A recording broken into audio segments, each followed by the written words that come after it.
Des histoires de vie réelles et vécues sur ma chaîne YouTube.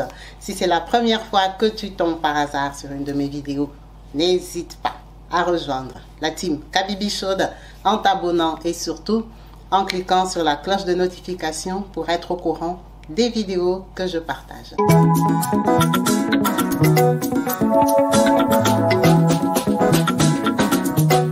Partout dans le monde, sans exception, abonnez-vous sur la chaîne YouTube Kabibi Chaude TV.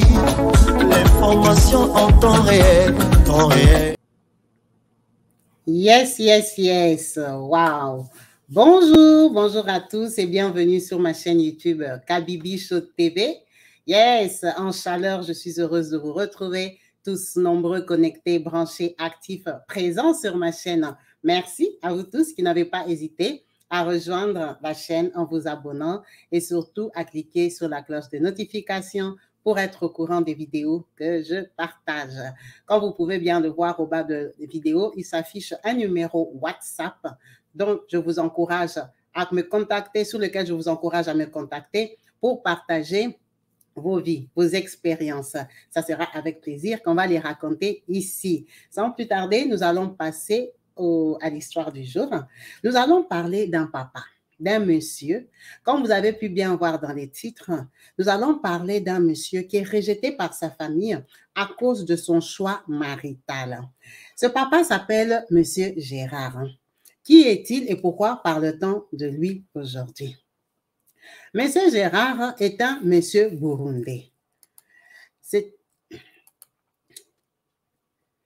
un Burundais qui est né au Burundi même. Il est né dans une grande famille avec des frères et sœurs. Ils sont au nombre de 8. C'était une grande famille.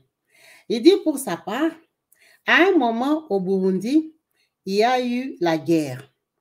Quand il y a eu la guerre, lui, il avait l'âge de 7 ans au Burundi. Il n'a pas donné les détails de la guerre. Donc, lui, à 7 ans, quand la famille fuit, les gens s'éparpillent. Vous-même, vous savez comment ça s'était passé à l'époque là au Burundi. Il n'a pas précisé l'année, mais on peut voir que c'est un monsieur qui a 40 ans. Quand il y a eu la guerre, lui, il a fui. Il s'est retrouvé qu'il a fui du mauvais côté. Il a fui du côté des rebelles. Il a fui du côté des rebelles. Ça veut dire qu'il s'est retrouvé dans des mauvaises mains. Quand il arrive là-bas, on commence à les former à la rébellion. Il dit c'était la galère de la galère de la galère que vous entendez, la galère. Il a souffert comme ça, donc lui, il vivotait. On les entraînait et ce sont les enfants qu'on va envoyer là-bas. Vous allez faire la ceinture pour protéger maintenant la vraie police. Or, c'était des enfants qui venaient d'une bonne famille. Ils étaient éduqués, ils avaient l'avenir devant eux. C'est la guerre qui a fait ça. Donc, il dit qu'il était parti de quel côté? Bon, il n'a pas donné précisément du côté desquels il avait fui. Il était seul de ce côté-là. Là où il était, il n'y avait pas ses frères. Donc, il ne sait pas où étaient partis ses frères et sœurs et ses parents. Il se disait même que peut-être ils sont déjà décédés. Donc, il reste là-bas. Les gens partent, les gens ne reviennent pas et tout ça. On les a formés. En fait, on les formait un peu comme ils étaient petits. Il avait 7 ans. Donc, on attendait un peu que tu grandisses pour qu'on t'envoie. Donc, lui, il avait l'intention de fuir. Il dit maintenant, le jour où on devait les envoyer, genre que demain matin, vous allez sortir, c'est vous notre ceinture, vous tous les petits qu'on a mis là. Donc, il a compris qu'on l'avait choisi. Il savait que c'est non-retour. Alors, il s'est dit, comme c'est non-retour, qu'on nous a appris à utiliser les pistolets là pendant, je ne sais pas, quelques temps qu'on a fait ici, il savait que, d'ailleurs, s'il voit les gens, les vrais, les adultes avec, ils vont fuir. Ce sont des enfants, donc on va juste les exterminer. Donc, lui, il avait trop peur. Il avait fait son plan de fuir. Par malchance pour lui, comme il était petit, quand il a fui encore du mauvais côté. Il est parti, en fait, il ne connaissait pas le coin où il s'est trouvé. Il est retombé, seulement c'est les mêmes rebelles là qu'il avait attrapés, qui l'ont retrouvé. Excusez-moi. On l'a rattrapé, en fait. Il dit, quand on l'a rattrapé là, normalement, même on devait seulement finir avec toi une fois. On l'a tapé, que lui-même, il a dit Amen. Il a dit vraiment Amen, je ne veux plus recommencer. J'ai écouté, j'ai entendu. C'est comme ça que ça s'est passé pour lui. C'était très désagréable. Ils ne l'ont pas ôté la vie. Ils l'ont laissé là-bas, mais sans soin. Maintenant, la façon qu'on l'avait tapé là, ce n'était pas là où ils habitaient à la base. C'était là où on l'avait attrapé, qu'on l'avait tapé. On l'a laissé là-bas pour mort. Ces gens-là l'ont laissé, ils sont partis. Quand on l'a laissé, il a compris qu'il n'était pas mort, qu'il était encore vivant. Il a décidé de se débrouiller à continuer les chemins. Là où il a continué son chemin, il est parti tomber sur ces gens ici qui viennent soutenir les guerres en Afrique. Les UNICEF ou les gens qui vont dans les coins des guerres là-bas pour donner à manger, à boire et tout ça. De toute façon, il avait laissé, il était même inutile, il était trop petit. Ce n'était même pas comme si c'était un vrai garçon de 15 ans qui pouvait les aider. Ils l'ont jeté là-bas. Donc, ces gens-là qui viennent pour secourir les peuples, les pays en guerre, là, les Nations Unies là, qui viennent s'installer, qui font les tentes et tout ça, ils sont venus les récupérer, ils l'ont ramassé parce qu'eux aussi, ils font des patrouilles. Ils ont des voitures qui font des patrouilles. Donc, leurs patrouilles, là, quand ils passaient, ils ont pu les repérer. Ils l'ont ramassé là-bas. C'est comme ça qu'on l'amène là où il y a des médecins, des infirmières, des choses comme ça. Il est tout petit, il saigne de partout, il est tabassé, vraiment, il ne mange pas et tout. On le prend, on le soigne, on lui demande son âge. À cette époque-là, il avait 9 ans déjà. Il dit qu'il a 9 ans et tout ça, il ne sait pas s'il a encore des parents et tout ça. Il donne quand même son identité. Il connaissait le nom de sa famille. On l'inscrit là-bas. Il reste là-bas. On ne sait pas si la guerre est finie, mais ça s'est quand même tranquillisé. Mais lui, il était déjà dans ces camps-là. On lui dit que comme tu es là, il y a un avion qui part pour le Kenya. Donc, on va te mettre dans le lot des gens qu'on a ramassés là. Tu vas aller au Kenya parce qu'au Kenya, il y a des bureaux HCR. Il y a un camp des réfugiés. Vous qui êtes enregistrés ici pour la guerre, on va vous envoyer là-bas. C'est comme ça qu'on l'envoie au Kenya. Mais c'est un Burundais, il vient du Burundi. Il arrive au Kenya tout seul, il patrouille comme ça, même au camp là-bas, il n'y a pas ses frères, il n'y a pas ses sœurs, il n'y a personne de sa famille, il ne reconnaît pas les gens. Donc, il arrive au Kenya, très petit, il a 9 ans. On parle de loger dans un foyer. Hein. Il y a dans les histoires organisées des gens des HCR, on les loge, on logeait quand même les enfants d'un certain côté, surtout les enfants qui n'avaient pas de parents. On va les loger là-bas, on dit ils sont petits. En attendant, ils peuvent aller à l'école. C'est quand tu es adulte qu'on te fait seulement asseoir là-bas que attends. Mais quand tu es petit, en tout cas à cette époque-là que lui, il était parti, on logeait encore les tout petits là. On leur donnait les logements et pour qu'ils aillent à l'école. Comme ça, ils font au moins quelque chose dans leur vie. Donc, quand il arrive là-bas, il commence à vivre là-bas au Kenya. Il s'intègre. Qu'est-ce qui se passe là? Il s'intègre, il commence à étudier. Finalement, il n'a jamais eu la place. Il n'a jamais eu la place, il n'est jamais parti ni au Canada, ni en Amérique, ni en France, ni où que ce soit. Je ne pense pas que la France part prendre les gens là-bas. Généralement, c'est pour aller au Canada, Australie, Nouvelle-Zélande, des choses comme ça. Donc, lui, il n'a pas eu de chance. Bref, il a étudié au Canada, au Kenya jusqu'à devenir grand. Comme il réussissait aussi à l'école, à un moment, ça s'est tranquillisé. Il y a eu les réseaux sociaux. Il a commencé à chercher ses frères sur les réseaux sociaux. Ils se sont retrouvés qu'un de ses frères, on l'avait attrapé, ou c'est quoi, 2 de ses frères. Et ils étaient partis en Ouganda. De Ouganda, ils sont partis au Canada. C'est comme ça que ce monsieur a 2 frères au Canada. Lui, il est au Kenya. Ses 2 frères habitent au Canada. Ses parents, ils avaient fui, si c'est au Congo, si c'est où qu'ils étaient partis. Après la guerre, ils sont rentrés au Burundi. Donc, leurs parents sont rentrés au Burundi, ils étaient vivants. Bref, dans leur famille, ils n'ont perdu qu'une seule personne. Lui, il est resté là-bas. Il dit, bon, moi, ici au Kenya, ça va. On ne m'a pas encore transféré où que ce soit, mais ça va quand même. Donc, il fait sa vie comme ça au Kenya. Quand il a son baccalauréat, tout ça, c'est financé. Hein? Comme tu es enregistré au HCR, ça veut dire que tu es à leur charge. Donc, lui, il décide qu'il va aller à l'université. On l'encourage. C'est un bon élément pour les Kenyans. Il a appris à parler anglais, à parler swahili. Il décide d'aller à l'université. Quand il arrive à l'université, ça veut dire que lui, il a grandi très pauvre. Il a grandi pauvre, sans espoir, sans famille, sans rien du tout. Donc, toutes les personnes qui sont gentilles avec lui deviennent sa famille. Donc, il s'est créé une bande d'amis, des gens avec qui ils sont venus du Burundi, les gens qui ont atterri de n'importe où, du monde entier, qui sont arrivés au Kenya, qui attendent aussi la route. Ce sont ça qui sont devenus des gens de sa famille. Il fait ses études, il a fait un graduat. Il a terminé son graduat. Donc, quand il termine son graduat, là, il trouve un travail au Kenya parce qu'il est bien intégré. Il trouve un travail. Ce travail-là, aussitôt qu'il commence, aussitôt on lui avait proposé... c'est un travail qui pouvait t'offrir des opportunités d'aller à l'étranger pour faire des formations, pour faire des choses comme ça. Donc, lui, maintenant, comme il dit, ah, je viens de finir, je n'ai pas de femmes, je n'ai rien et tout ça. Il aimait les filles kenyanes, il habitait là-bas depuis qu'il avait 9 ans. Donc, il va sur Facebook. Un jour, sur Facebook, il tombe sur une fille qui s'appelle Mutungi. Mutungi, s'il y a des Burundais ici, ça veut dire, c'est comme un panier. Hein, comme il explique, Mutungi, c'est quelque chose qu'on utilise pour porter les choses. Donc, il voit quelqu'un qui s'appelle Christine Mutungi. Il était mort de rire. Il a dit, mais comment quelqu'un peut s'appeler Mutungi? Il a fait l'invitation. Il a demandé l'amitié. C'est comme ça que, ah, elle aussi, elle voit un garçon bien là, comme ça, qui a fait une photo, une bonne photo, elle accepte. Ça, c'est les réseaux sociaux d'en bas, hein. Ce n'est pas d'aujourd'hui, là, on n'accepte plus. Donc, elle accepte, hein. Il se présente, ah, moi, c'est Gérard, hein, moi, c'est Christine, hein, et tout ça. Donc, il sympathise, il lui explique que Mutungi, là, dans ma langue, ça veut dire ça. Ils échangent, hein, sur Messenger. Il commence à échanger avec elle. Elle avait déjà mis de très belles photos. Maintenant, quand ils échangent comme ça, ils ont échangé peut-être pendant 6-7 mois. Et lui, maintenant, c'était à la période à laquelle il devait aller faire un test. Hein? S'il réussissait ces tests-là, il pouvait trouver un voyage, il pouvait avoir l'occasion d'aller en mission en Italie. Donc, ça allait être son premier Europe. Donc, il était très concentré sur ça. Il dit, avec la Christine, là, il y avait des moments où il parle beaucoup, après, il se sépare un peu. Hein? Il se perd un peu, vous voyez que chacun part à ses occupations. Donc, lui, pour lui, à cette période-là, il était concentré à faire ses histoires. Maintenant, elle, Christine, c'est quand elle se sentait maintenant prête à le rencontrer.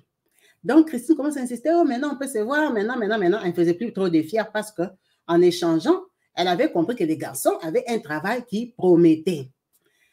Christine aussi, elle travaillait. OK, c'est tout ce que Christine lui avait dit qu'elle travaille, qu'elle est une jeune Kenyane et tout, elle a sa famille ici.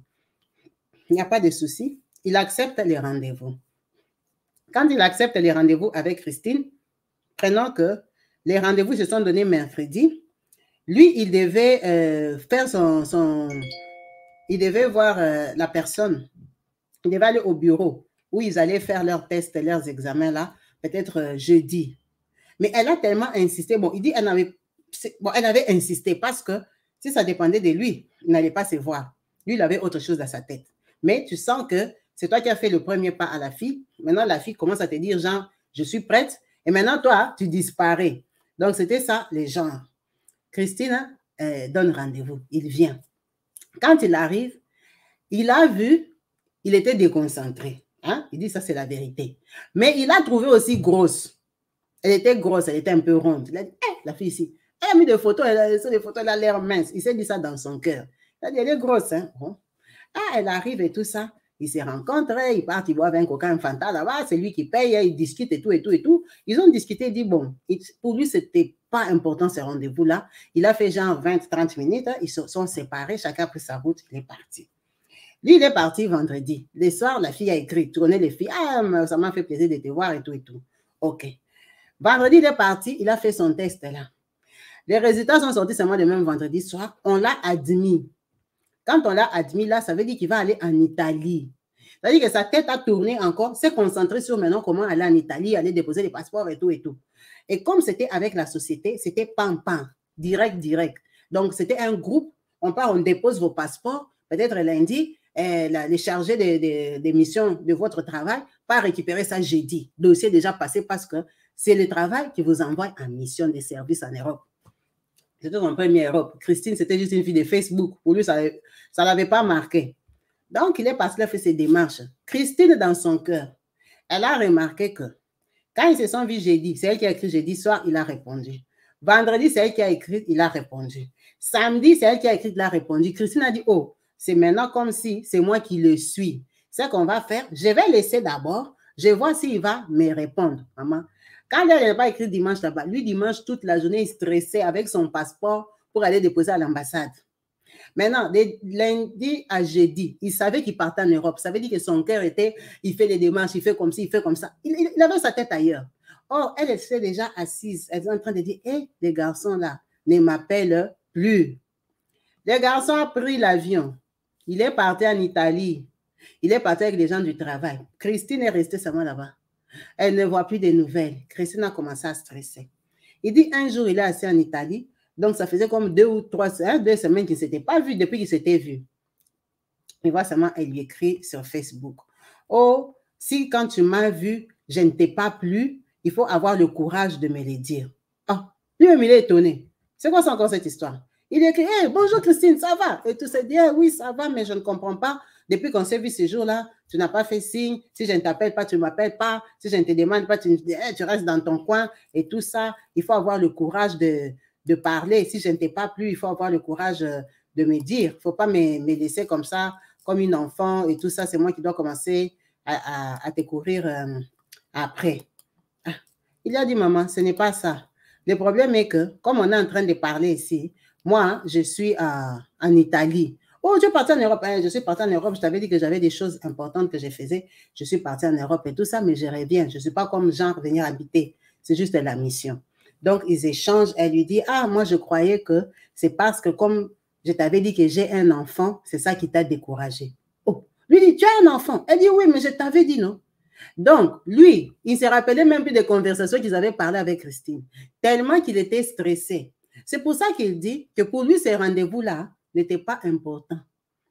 Ah bon? Tu as un enfant, je t'ai dit ce jour-là, tu as oublié. Ah, excuse-moi, j'ai vraiment oublié. Ok, comment il va? Quel âge il a? Et tout, et tout. Oh, j'ai un enfant de 7 ans ou de 8 ans ou comment. Ok, c'est un garçon. Oh, c'est un garçon. Et son papa. Oh, comment s'expliquer son papa? Et il est monté, il est descendu et tout ça. Donc, bref, femme seule, elle n'a pas de mari. Il comprend que, ok, c'est comme ça qu'on avait parlé donc. Maman, je ne savais pas. Excuse-moi. Les messieurs restent en Italie. Ils sont restés peut-être 3 semaines. Quand il revient, il lui a même ramené des cadeaux. Parce que comme elle avait encore expliqué, quoi.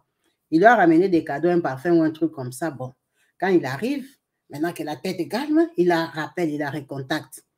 Il recontacte, Christine est déjà découragée. Elle s'est dit que je l'ai appelé encore en Italie. Après ça, il m'a zappé. Alors que lui, il était étonné de l'Europe. Il venait de voir l'Europe, découvrir l'Europe. C'est comme ça que quand il arrive, il demande à Christine de le rencontrer. Elle vient, elle est très contente. Elle vient là-bas, il lui donne ses parfums, tout ça, ils se rencontrent. Maintenant, il la voit bien. Quand il la voit, il dit pourquoi il avait rappelé Christine. Parce que lui, bon, bref, déjà, il pensait qu'elle était mince. Mais de toute façon, il avait remarqué que, bon, elle n'est pas mince, mais elle est quand même gentille. Hein, elle n'a pas lâché l'affaire. Elle est en train de me suivre dans tous les sens. Quand je vais rentrer, je vais bien causer avec elle. Je vais essayer de l'observer. Parce que moi, les valeurs de vie, ce n'est même pas la beauté là que je la trouve grosse. Non, elle n'est pas aussi mastodonte, mais quand même, pour moi, je trouve qu'elle a des formes. J'aurais bien voulu avoir une plus mince.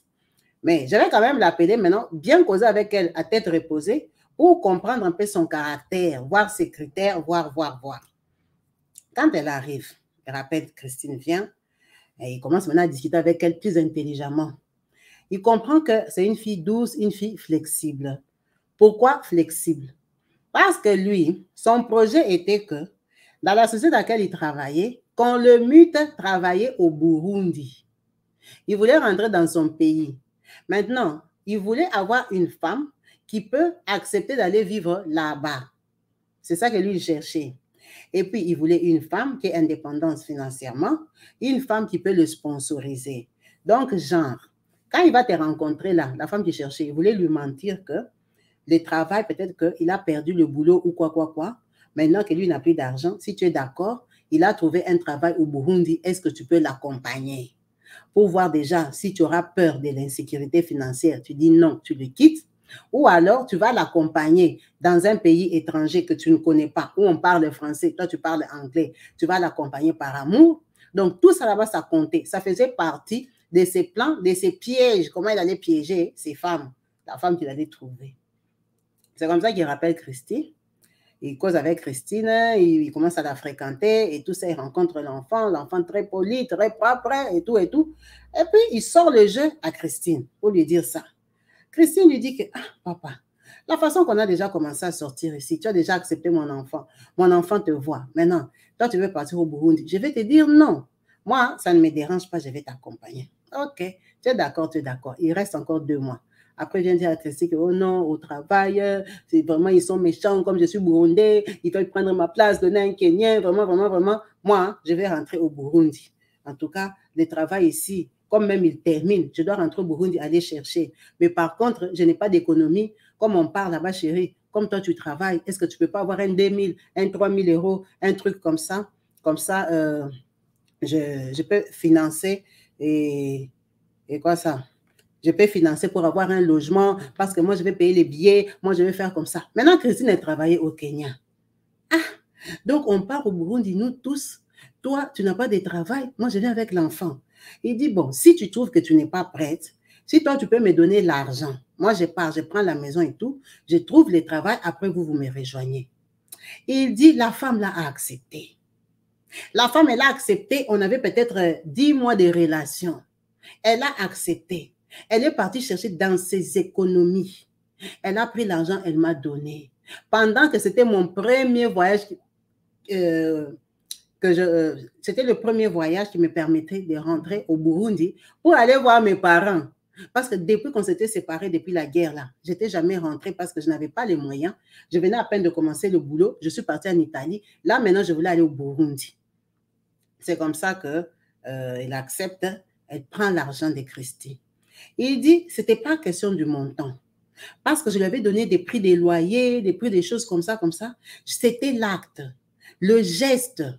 Parce que là, moi, j'ai dit 2000 euros, mais lui, il n'avait pas demandé 2000 euros. C'était genre, il dit à sa femme que là-bas, au Burundi, les loyers coûtent $100 et il me faut peut-être $600 pour la garantie et même 2 mois de loyer, si tu peux me donner $900. Bon, ce n'était pas comme si c'était rien. C'était de l'argent. Surtout pour une fille qui a un enfant, une fille que tu n'as pas épousée, une fille, toi, tu es burundais, tu lui dis que tu rentres dans ton pays et tout ça. Il dit le fait qu'elle lui ait donné cet argent-là, il a dit, c'est fini, ça, c'est ma femme à vie. Ça veut dire que cette fille ici, dans n'importe quelle situation, elle va me soutenir parce que de nous deux, c'est moi qui ai le bon travail ici au Kenya. Et puis, c'est elle la femme, c'est elle qui est fragile, c'est elle qui a l'enfant. Il a pris son argent, il est parti au Burundi. Quand il part au Burundi, il arrive là-bas, il passe ses vacances avec ses parents et tout et tout.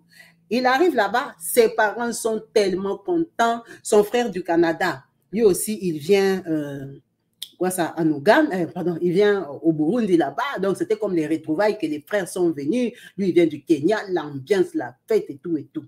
Maintenant, quand son frère vient du Canada, son frère est venu avec sa femme, une femme burundaise qu'il avait rencontrée seulement là-bas au Canada, qui apparemment au Burundi là-bas, les gens qui ont repris le pouvoir ou qui sont au pouvoir là, elle a des têtes. Hein? Elle a des têtes, il y a des gens du pouvoir qui sont de la famille de la femme. Ça veut dire son frère, il est genre bien marié. Du coup, quand ils arrivent là-bas, maintenant, la femme de son frère du Canada lui présente sa cousine à elle, genre famille proche. Il présente pour que, lui aussi, comme il est au Kenya, il a fait des études, comme il a l'intention de rentrer s'installer au Burundi, qu'il aime la fille là, Solange. Maintenant, lui, il n'est pas chaud, mais comme le frère vient du Canada, ça veut dire que c'est les frères et sa femme qui ont l'argent qui les sortent. Donc, lui, il sort, il part avec Solange, les frères et sa femme, ils sortent, ils boivent, ils font des soirées, tout ça. Solange commence à créer l'espoir. Solange, c'est une fille qui n'a pas de mari, qui habite là-bas au Burundi. Solange, dans sa tête, elle s'est dit que c'est acquis, quand même, c'est son frère qui me l'a présenté. Alors que lui, dans son cœur, il est venu avec l'argent de Christine, la Kenyenne. Et ça, il n'ira nulle part avec Solange. Il ne fait pas des avances à Solange. Ils sortent, ils mangent, ils font la fête. Toutes les vacances qu'il a fait là-bas, Solange était seulement collé serré. Mais lui, de sa propre bouche, il n'a rien dit à Solange. C'est seulement l'évidence. Les gens commencent à faire comme si c'est évident, qu'ils sont ensemble, qu'ils sont comme ci, qu'ils sont comme ça. Mais lui, en tout cas, lui, quand il dit non. Moi, déjà, je ne suis même pas sûre si je rentre ici. C'est la première fois que je reviens avec tous les traumatismes. Ça fait longtemps. Je suis venue voir les parents. En tout cas, je ne suis pas encore prêt, je ne suis pas encore prêt. C'était ça son message qu'il disait à tout le monde. Solange reste. Quand Solange reste là-bas, elle commence à vouloir l'appeler. Lui, il rentre au Kenya. Il vient rejoindre sa femme Christine. Christine est très contente. Il vient et lui dit que non, finalement, il n'a pas trouvé de travail au Burundi et il va essayer un peu de rester ici, essayer de suivre son boulot. Il crée une autre fausse situation. Christine est contente, elle sait que bon, le gars est rentré. Il lui dit que quand même, la maison, il a trouvé un endroit, mais il n'a pas payé. Donc, quand il reste là-bas, son frère commence à l'appeler, mais c'est comment Solange? Je dis, mais quelle Solange? Moi, je ne t'avais pas dit que moi, j'aime Solange. Moi, j'ai une fiancée ici au Burundi, au Kenya. Je t'avais déjà dit, toi, tu es mon gars. Je t'avais dit, c'est ta femme là qui va me coller sa cousine. Moi, j'ai une femme ici, c'est une Kenyenne. Je suis avec elle. OK. Comme tu es avec ta Kenyenne là, c'est peut-être pour les blagues. Mais, écoute-moi, je te dis un business. Ma femme, comme tu as bien vu, ses oncles sont au pouvoir. Il y a des postes. Ma femme peut te trouver un travail. Toi, tu peux quitter le Kenya là-bas avec ton diplôme. Déjà, tu es maintenant bilingue. Tu viens travailler au Burundi, on va te pistonner. C'est comme ça que quand il compare le travail qu'on lui propose au Burundi et le travail qu'il avait au Kenya, avec la petite expérience qu'il avait, il accepte le Burundi quand même, c'est chez eux. Il accepte le travail. Ça veut dire que la femme de son frère qui est au Canada le pistonne. Quand elle est pistonne, elle-même dans sa tête et dans la tête de Solange, ils se disent que maintenant le gars est rentré au pays, il viendra épouser Solange, une Burundaise. Oh, à leur grosse surprise. Quand lui, Gérard, il prend l'avion, il rentre au Burundi, il commence le travail et tout ça, 1 mois, 2 mois, on le loge par la société. Là, vrai, il a laissé maintenant Christine au Kenya. Christine sait maintenant qu'il a trouvé le travail. Christine est seulement en train de prier, d'attendre que, hey, mon gars, il a trouvé le travail et tout ça. Le garçon s'installe bien. Il dit à Christine que comme l'année scolaire est finie, tu peux me rejoindre avec l'enfant. Je suis dans la maison de la société, il ne doit pas mentir. Christine vient. Donc lui, maintenant, toute cette période qu'il était là-bas, il fouillait Solange, il ne voulait pas. Parce que lui, il savait qu'il avait sa relation. Il n'a jamais fait des avances à Solange. Solange tourne, Solange monte, Solange l'appelle, Solange vient. Moi, je ne veux pas. Solange a compris qu'il ne voulait pas quand elle a vu Christine, la Kenyenne, venir. Quand Christine vient s'installer au Kenya, tout le monde, au Burundi, tout le monde est surpris. Ça, c'est quoi que tu nous ramènes ici? Une Kenyenne qui ne sait pas parler français. Elle vient chercher quoi ici? Toute la famille contre Christine. Et en plus, elle est fille-mère. Elle a un enfant. Elle vient avec son fils là qui commence déjà à t'appeler papa. Lui, il t'appelle papa, il n'a pas son papa. Elle, là-bas, dans tous les Kenyans, là, son enfant n'a pas un père. Toi, tu es un étranger, tu vas aller aimer une femme dans son pays. Elle prend son enfant, elle te colle jusqu'à l'enfant t'appelle papa. Il t'appelle papa à quelle occasion? Tu ne l'as pas épousé. Donc, elle, quand elle est arrivée au Burundi, tout le monde lui a donné le dos. Tout le monde l'a mal reçu. La Solange ici. Tout le monde l'a mal reçue. Personne ne voulait d'elle. On lui rappelait tous les jours qu'elle était étrangère. On l'a boudée et tout ça. Donc, c'était compliqué pour elle. C'est comme ça qu'elle comprend que personne ne veut d'elle. Elle n'a pas d'amis. La belle-mère la boude, ne la snob, ne la calcule pas. Les frères et tout ça. Lui, il l'a rassurée. Il lui disait, écoute, ici, là, dans ce pays, tu es là. C'est pour moi. C'est moi qui t'ai amené ici. C'est moi qui t'aime. C'est moi qui vais t'épouser. Pour moi, tu remplis les critères d'une vraie femme. Tu es une femme qui ne peut pas me laisser dans la souffrance. Parce que moi, dans ma vie, j'ai souffert vrai, de la guerre, maman. J'ai vu les armes, j'allais mourir, tu n'allais pas me connaître. Alors moi, une femme qui est prête à tout pour moi, prendre son argent que moi, je ne lui ai jamais donné dans la vie, me donner pour sauver ma peau, pour que moi, je ne dorme pas dehors, maman, ils peuvent monter, peuvent descendre. Je ne vais jamais te laisser. Même si tu avais 4 enfants, je n'allais pas te laisser. D'ailleurs, tu m'aimes, même tu es belle. Ça veut dire qu'il est au Burundi. Il travaille parce qu'on l'a pistonné. Il vit avec une étrangère dont personne ne veut. Il se lève un matin, Christine dit que, oh, elle est enceinte. Sa maman lui dit que c'est faux. Elle ne peut pas être enceinte. Sa maman dit, elle ne peut pas être enceinte. Cette fille-là, elle était partie en vacances au Kenya il n'y a pas longtemps. Elle rentre enceinte comment? Et c'est vrai qu'elle, Christine, elle avait fait un tour au Kenya. Tu es sûr que c'est pour toi? À peine elle est partie, elle revient, c'est quand la grossesse apparaît. Tu es sûr, tu es sûr. Comment toi, tu es un jeune garçon, tout le temps que tu as fait au Kenya là-bas, tu n'avais engrossé personne. La façon que je te vois ici, cette fille-là te ment. Elle va te coller des enfants kenyans que tu vas élever. Et tout, et tout. Il dit, le scandale, c'est quoi? Il y a un truc qu'ils font chez eux là-bas au Burundi. Donc, on ne sait pas si c'est un fétiche ou si c'est quoi. La maman vient confronter Christine pour lui dire que la façon dont elle est en train de vouloir ramener ses enfants qu'elle part ramasser, je ne sais pas où là, pour venir les amener au Burundi, ça ne va pas se passer comme ça.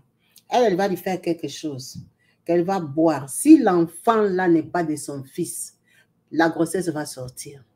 Lui-même aussi, il était étonné.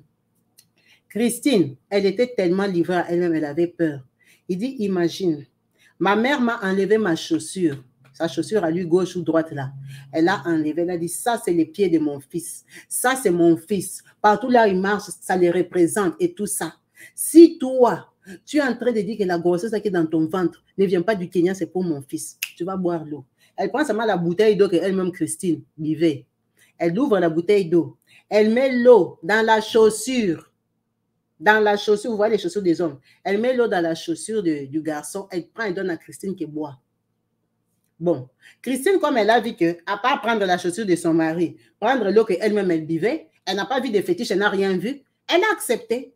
Christine, après, elle a bu, il a dit ça l'a dépassé. Lui-même, il allait vomir. Il a dit, hey, Christine, pourquoi tu bois ça? Elle a dit, mais ta mère pense que moi, je vais te coller la grossesse. Quand ta mère déjà dit ça, ça veut tout dire. Ça veut dire que moi, je vois ailleurs. Moi, je suis avec toi, on va déjà sur 2 ans. Je vais voir ailleurs, pourquoi? Tu as accepté mon enfant. Donc, moi, mon enfant t'appelle papa et moi, je vais aller voir ailleurs. Elle a bu l'eau. Il dit, quand elle a encore posé cet acte-là, ça l'a dépassé. Elle a dit, mais la fille ici même a la folie. Même moi-même, je ne pouvais pas boire l'eau de ma propre chaussure. Christine a bu l'eau. Ma mère est restée bouche bée. Quand ma mère a vu qu'elle a bu, elle a vu que Christine n'a pas eu peur. Peut-être sa mère l'essayait, mais apparemment, c'est une pratique burundaise. Au Burundi, on fait ça aux gens. Donc, sa maman a compris que Christine, elle est prête à tout pour rester avec son fils Gérard. C'est là que sa maman a temporisé, a dosé. Elle a vu que la fille ici a risqué même son ventre. C'est quand la maman a accepté Christine. Maintenant, la maman a accepté Christine. Tout le monde dans la famille n'avait pas accepté Christine, même les frères qui sont au Canada. C'est comme ça qu'ils voient que nous, on t'a donné le travail pour qu'une Kenyenne vienne profiter. Solange est en train de traîner là-bas. Au Burundi, là-bas, ils ne trouvent pas de mari. Tu nous ramènes une femme qui, eux, ils trouvent qu'elle est moche. Elle est dure, comme ça, elle est bizarre. Les Burundaises même sont plus belles qu'elle. Ta femme qui a la tête carrée là. Attends, tu vas voir. Avec sa grossesse, avant que la grossesse arrive à terme, on lui a créé un problème au travail. Solange est partie chercher ses oncles là-bas, au Burundi là-bas. On lui a créé des problèmes au travail. On l'a chassée du travail avec elle, la fille ici, Christine, enceinte au Burundi. Elle a passé un sale quart d'heure au Burundi. Elle a souffert. Elle a vu le racisme, mais des Noirs. Des Noirs qui l'ont rejeté. Ils parlaient que leur langue. Elle dit même pour apprendre le français, il fallait qu'elle aille apprendre ça carrément dans les centres. Donc, la famille, là, quand ils viennent, ils savent parler français, ils savent parler l'anglais. Elle dit, ils vont parler que dans leur langue pour que toi, tu ne comprennes pas. Mal à l'aise. Quand le mari a vu comme ça, elle-même, Christine, elle s'est sentie en insécurité au Burundi. Elle a dit, de toute façon, tu ne travailles plus. Je ne vois plus pourquoi nous sommes ici. C'est comme ça qu'ils ont porté l'air clic et l'air claque. Elle a voyagé à terme parce qu'elle n'avait plus confiance. Elle ne voulait pas accoucher au Burundi. Elle est rentrée au Kenya. Donc, dès qu'elle arrive comme ça, 2 semaines après, elle accouche. Elle accouche de son fils, donc le fils de ses papas ici. Elle accouche son premier fils. Lui, il est très content maintenant, il a un enfant. Ils se retrouvent au Kenya tous les deux, sans boulot. Christine vient d'accoucher. Lui, on l'a chassé là-bas au Burundi. Les temps qu'ils fassent leur clic et les claques, ça fait 2-3 mois. Ils arrivent sans argent. Ils reprennent encore un logement. Ils commencent la vie. Il dit non, chérie. La galère qu'on commence à avoir là, il faut qu'on se marie. Maintenant, lui, il décide qu'il doit aller l'épouser. Il dit à sa maman, à ses parents, que la fille ici, vous la connaissez déjà. Elle a accouché de mon fils, c'est mon fils vrai. Il faut maintenant qu'on l'honore. L'enfant d'autrui fait des va-et-vient, elle monte et descend avec les avions. Moi, je vais l'honorer, je vais l'épouser. Ses parents lui ont dit qu'il va t'accompagner là-bas. Comme toi, tu as grandi au Kenya, tu parles l'anglais comme elle, tu raisonnes comme elle. Trouve seulement les gens avec qui tu as grandi là, qu'ils aillent t'accompagner. Nous ne sommes pas dans ta démarche. Nous, on ne peut pas épouser une Kenyenne. Il y a des Burundaises ici pleines. Si tu n'aimes pas Solange, tu trouves une autre. Pourquoi tu veux nous ramener les races différentes, les étrangers dans la famille? Hein? Le Burundi, c'est grand comment pour qu'au lieu d'épouser les Burundaises, tu peux encore chercher les gens du dehors pour venir remplir le Burundi. Mais non, on n'a pas besoin des enfants du dehors. Il y a les femmes ici, Solange ne te plaît pas, tu trouves une autre. Tu n'es pas obligé de prendre que dans la belle famille de ton frère. Mais il y a d'autres Burundaises. Nous, ta femme là, on n'en veut pas. Tu ne peux pas nous imposer, aller épouser une femme qu'on ne veut pas. Donc, Monsieur Gérard, qui est en train de témoigner ici, son problème est que il n'a pas accepté la décision de sa famille. Il a épousé Christine. Le problème est qu'il a épousé Christine avec les gens avec qui il a grandi là-bas au Kenya, ses amis et tout, parce qu'il dit que c'est une femme de valeur, avec qui ils ont passé beaucoup de hauts et de bas, une femme qui a accepté de te suivre dans un pays qu'elle ne connaît pas, tu n'as pas un boulot stable et tout. Il dit qu'il peut la laisser pour rien au monde, même s'ils ont dit qu'elle a une tête carrée. Lui, il ne va pas la laisser, c'est sa femme. Donc aujourd'hui, là qu'il parle, il n'a plus de famille. Il dit, il avait fait beaucoup d'années au Kenya, après la guerre, quand il n'y avait pas les réseaux sociaux, sans avoir de nouvelles de sa famille. Ça veut dire que ça avait créé un vide, un manque. Ils en souffraient. Ils se demandaient qu'est-ce qu'ils sont devenus, qu'est-ce que. Maintenant qu'il les a retrouvés et qu'il voit que cette famille pour laquelle il a souffert des années du manque, des tristesses, de se demander, l'ont retrouvé et l'ont jeté. Ça l'a encore vexé. Il y a eu des moments où il s'est dit, donc, finalement, quand on s'était séparés à l'âge de 7 ans, c'était ça la vraie séparation. Il a essayé de contacter son frère au Canada pour lui demander, bon, moi je ne comprends pas ton problème contre Christine, c'est quoi? Toi, tu as ta femme, moi j'ai la mienne. Maintenant, le problème, c'est quoi que moi je sois avec Christine?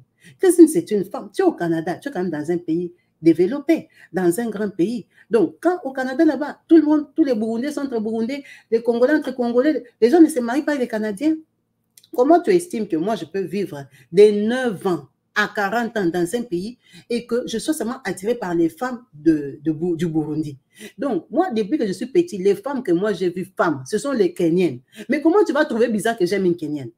C'est juste pas possible. Moi, je les trouve très belles. Moi, je m'entends avec elles. Je connais la différence. Je connais leur tribu. Je suis comme un Kenyan, mais je suis burundais. Donc, il a essayé de convaincre son frère. Même son frère. En tout cas, eux, ils ne sont pas pour une étrangère dans leur famille. Du coup, ce monsieur est en train de témoigner avec sa femme qu'il a renoncé à tout le monde pour cette femme ici. Pour cette femme ici avec qui aujourd'hui, ils ont 4 enfants et que son fils aîné a déjà grandi même. Il est à l'université. Il vient de commencer l'université. Il vient à peine de commencer. Et que lui, c'est la femme de sa vie. Ils ne sont pas riches, mais ils se sont battus ensemble au Kenya, où il est installé, il est accepté, où il se sent chez lui parce qu'il a grandi là-bas. Il a eu de très bons moments quand il est rentré au Burundi. Il a fêté, il a fait la fête avec ses frères, il les a revus. Mais il dit en même temps, c'était comme un adieu. Parce qu'il se sent en insécurité aujourd'hui de rentrer au Burundi avec sa femme et ses enfants. Il dit la guerre a rendu les gens insensibles, a donné des cœurs durs aux gens. Ça veut dire que dans sa famille, comme ils s'étaient séparés, tous se sont perdus. Il y a des gens, tellement qu'ils ont souffert, ils ont considéré que tu es mort. Donc même maintenant qu'ils savent que tu es vivant et qu'ils ne te fréquentent pas, ça ne leur fait rien. En fait, ce n'est pas comme si même ses parents en souffrent, qu'on a des petits-enfants. Non, ses parents pensaient même que lui-même aussi, il était déjà mort. Ça veut dire qu'il ne les manque pas. Maintenant, le problème est qu'eux, ils sont plusieurs, que lui, il doit gommer dans sa tête, mais lui, dans leur tête, il est seul. C'est ça la différence. C'est pour ça qu'il dit, normalement, c'est lui qui souffre plus que eux. C'est lui qui souffre plus que eux parce que ils ont fait comme un clan contre lui. Maintenant, lui, il est seul et il est livré au Kenya. C'est son histoire, c'est son parcours qu'il est en train de partager pour dire qu'il y a des familles qui se brisent, qui se divisent vraiment pour des raisons très, très bizarres, pour des raisons que tu ne peux même pas comprendre. C'est quoi le problème? Pourquoi vous vous êtes séparés? Pour le choix d'une femme, pour l'amour, les gens sont intolérants, les gens n'acceptent pas les autres parce qu'ils estiment qu'ils sont différents, ils n'ont pas leurs habitudes. Mais les habitudes, ça s'apprend. Il dit, si ça ne s'apprenait pas, je n'allais pas être acceptée au Kenya. Je n'ai pas la physionomie des Kenyans, je suis burundais. Je suis francophone même. Quand je suis arrivée ici, j'ai parlé avec un accent. Jusqu'aujourd'hui, je parle français. Mais on m'a accepté. Mais comment c'est impossible que dans mon pays, on n'accepte pas ma femme avec mes enfants? On ne les a pas acceptés. C'est vraiment triste et vraiment dommage. C'était son partage en espérant que cette histoire va faire réfléchir des gens qui sont dans une famille à ce jour, qui sont en train de rejeter quelqu'un parce que toi, tu es Congolais, ton frère amène une femme camerounaise. Ah non, on ne veut pas les Camerounaises. Non. Oh, elle est gabonaise. Pourquoi? Comme ça. Non. Elle est gabonaise, ça fait quoi? Si elle rend ton frère heureux, où est le problème? elle est gabonaise, c'est une femme. Ce n'est pas parce qu'elle ne parle pas ta langue que ce n'est pas une femme. Ou parce qu'elle ne connaît pas ce que toi tu as connu quand tu étais jeune que ce n'est pas une femme. Il dit, les gens ont beaucoup cette difficulté-là d'accepter, même les gens noirs comme eux, mais d'autres pays.